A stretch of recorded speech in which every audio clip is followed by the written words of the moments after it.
નમસ્કાર મિત્રો, સ્વાગત છે બધા મિત્રોનો અમારી યુટ્યુબ ચેનલમાં. હું છું આપનો મિત્ર ભાવિક વઘાસિયા.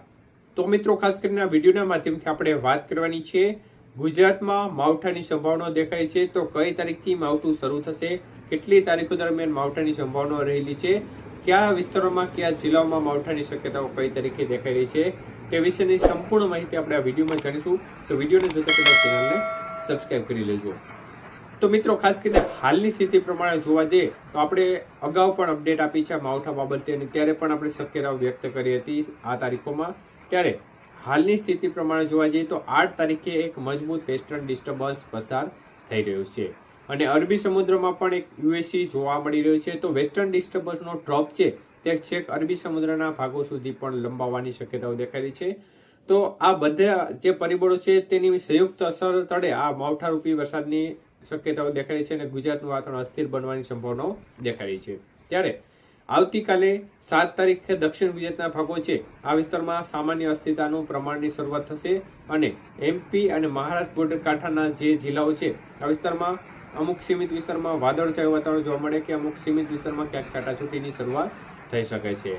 અને ત્યારબાદ એટલે કે 8 અને 9 તારીખ આ જે માવઠાની તારીખ છે તે આ 2 તારીખો દરમિયાન માવઠાનું જોર થોડું વધુ રહેવાની સંભાવનાઓ રહેલી છે. એટલે મુખ્ય તારીખ 8 અને 9 માવઠાની રહેવાની સંભાવનાઓ રહેલી છે, અને 8 તારીખે વેસ્ટર્ન ડિસ્ટર્બન્સ પસાર થવાનું છે. ત્યારે હાલની સ્થિતિ પ્રમાણે જોવા જઈએ તો દક્ષિણ ગુજરાતના ભાગોમાં જે એમપી બોર્ડર કાંઠાના અને મહારાષ્ટ્ર બોર્ડર કાંઠાના જિલ્લાઓ છે, જેમાં તાપી, નર્મદા, ડાંગ, સેમલ, દમણ, દાદરા નગર હવેલી સહિતના વિસ્તારો છે, આ બધા વિસ્તારોમાં માવઠાની અસર થોડી વધુ જોવા મળી શકે છે. મતલબ કે એમપી અને મહારાષ્ટ્રના બોર્ડર કાંઠાના વિસ્તારો છે આ વિસ્તારમાં વધુ અસર વર્તાય, અને 8 અને 9 તારીખ આ તારીખોમાં વધુ અસર આ ભાગોમાં જોવા મળી શકે છે.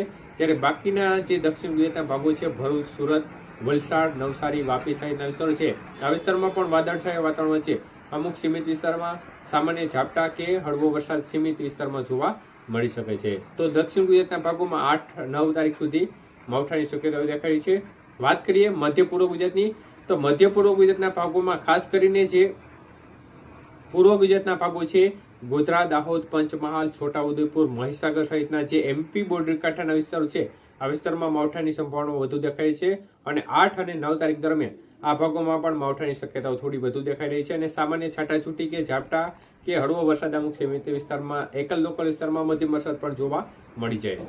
જ્યારે બાકીના જે પૂર્વ ગુજરાતના ભાગો છે અને મધ્ય ગુજરાતના ભાગો છે તેમાં વાદળછાયું વાતાવરણ વચ્ચે સામાન્ય છાટાછૂટી જોવા મળી શકે છે. એટલે જે મધ્ય ગુજરાતના ભાગો છે અમદાવાદ, આણંદ, ખેડા, નડિયાદ, ગોધરા, દાહોદ, પંચમહાલ, છોટાઉદેપુર સહિતના વિસ્તાર છે આ વિસ્તારમાં પણ સામાન્ય છાટાછૂટી કે અમુક વિસ્તારમાં હળવો વરસાદ પડી જાય. એટલે જે પૂર્વ ગુજરાતના બોર્ડર કાંઠાના જિલ્લાઓ છે તેના કરતાં આ ભાગોમાં સંભાવનાઓ થોડી ઓછી રહેશે, પરંતુ વાદળછાયું વાતાવરણ જોવા મળી શકે છે, અને સામાન્ય છાટાછૂટી કે માવઠું અમુક સીમિત વિસ્તારમાં જોવા મળશે.